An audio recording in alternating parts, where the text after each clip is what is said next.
Hey everyone, welcome back to another video. Hope you're all doing well. Today we're going to be overclocking a 4690K with the system I have right behind me. But first, let's roll the build montage.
So the first step when I do my overclocks is I try to find some sort of rough guide on Google because I'm not a super experienced overclocker and I unfortunately don't know what everything in the BIOS means. Or at least I don't know what are appropriate settings for everything. So that's why I'm looking on Google in order to help me out and kind of give me, I guess, kind of like baseline settings of what I should be inputting for my overclock. So yeah, let's go ahead and get started. Let me bring the camera over here and we'll begin. Okay, so I've got Prime 95 open. I've got hardware info. We're going to take some baseline readings for now. So looks like our hottest core is around 25 degrees Celsius, which is actually really good. I mean, we are on a liquid cooler on a 280 liquid cooler, but still, 25C at ambient is still pretty good. So we're going to go ahead and start the test. So I believe, should be an options torture test. Here we go. So we're going to be running small FFTs, and we're going to let it run for about, probably about 10 or so minutes just to see kind of like a baseline. So already, let's see, we're getting 62 on our hottest core, 64, we 58, 60, 64, and 57. So they're all still relatively cool. And Prime 95 is known for being really CPU intensive, especially with the torture tests.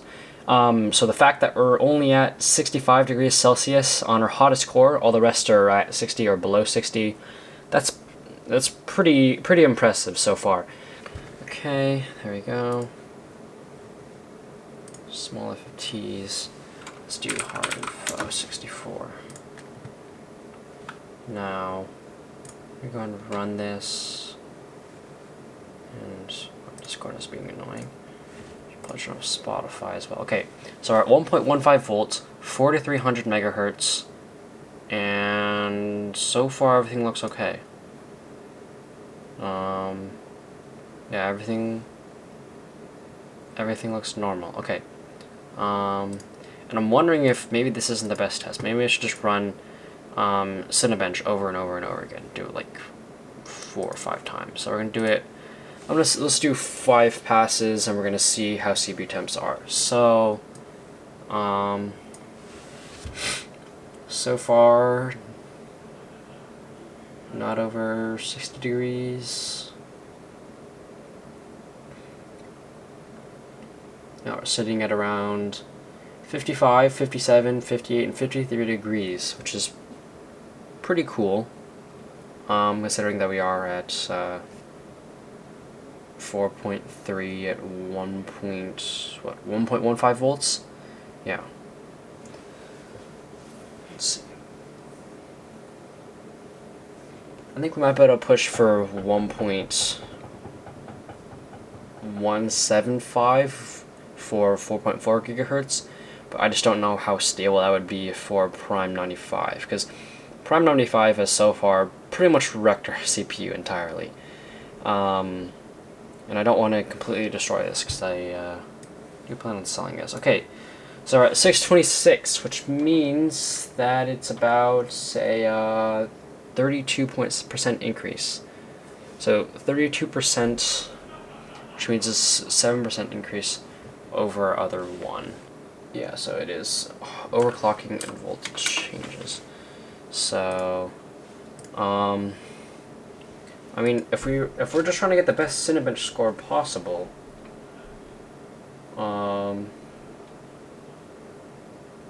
we can probably, I would say, we can push for, say, let's see, we should, so 1.15, I think we can push it to maybe 1.2, we can get 4.5 gigahertz, so I think that's probably doable. So let's do 1.2, so smaller increase, and then 45, so now we can probably increase the ring ratio to 40, okay, that's fine. Save configuration reset, so hopefully we can get back in and overclock this thing and get it stable. Oh, there we go, we already got the error message, so I think that is an issue with, I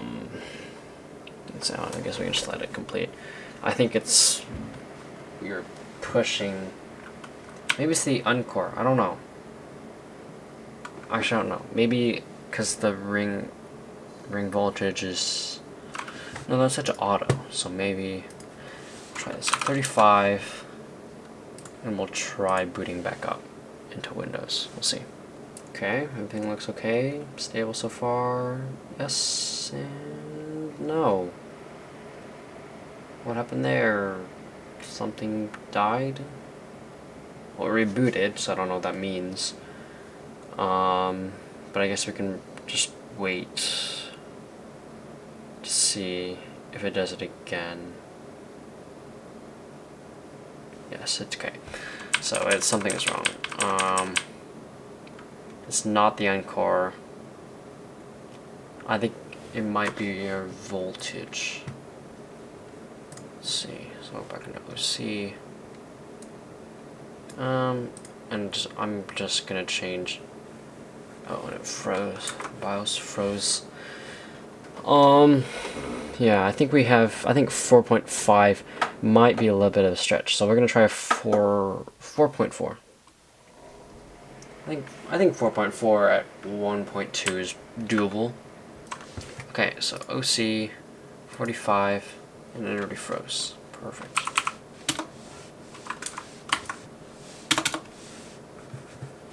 Ooh, okay, we might actually have to reset our CMOS, because I think we might have hit a wall. Don't know. Okay. Boom. Boom. Boom. Okay, 4400 megahertz. I think that's doable. We'll see. So CPU temps 56, 60.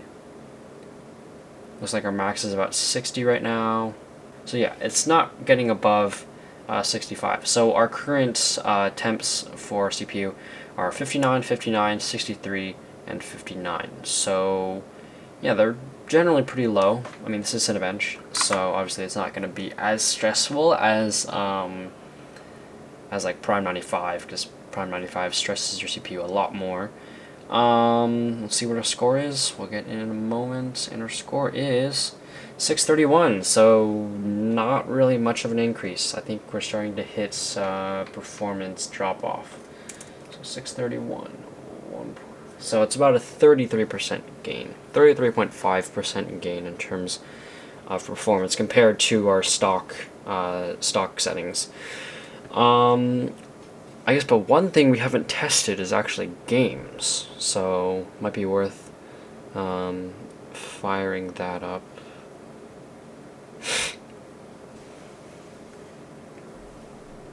So unfortunately, I was not able to get 4.4 gigahertz on this chip because games would just not load and would not be stable enough. So I had to revert it back to 4.3, which is pretty much fine, although I would ideally like to have a little more performance. Now, testing Overwatch, I got about 110 FPS average on 4.3 gigahertz compared to the stock, which was about 100 FPS, and this was with the GTX 960 on highest settings. So overall, not too much of a gain there, just a 10% gain from the stock. So it's not as much CPU performance in terms of games. I would like to see a little more performance gained in terms of that, and I would ideally like to have pushed farther, but I think we kind of hit a thermal cap. Our stock score was 473 in the multi-core, and when we overclocked it to 4.3 gigahertz, we got it up to 626, which is pretty impressive. So that's about a 32% gain in terms of CPU performance. So if you're doing stuff that's more CPU bound, such as video editing, although editing on a 4-core 4-thread is not the best idea, you are going to see pretty nice performance gains from just overclocking your CPU a little bit.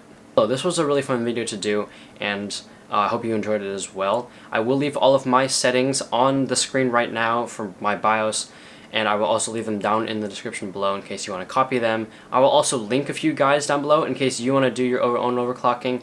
I know that my settings are probably not going to be what everyone will be able to achieve, or you might actually be able to get better results than what I got, considering that I didn't do so well in terms of the overclocking department. So I will leave a guide down below in case you want to do this yourself. But that is all for today, guys. I hope you enjoyed today's video.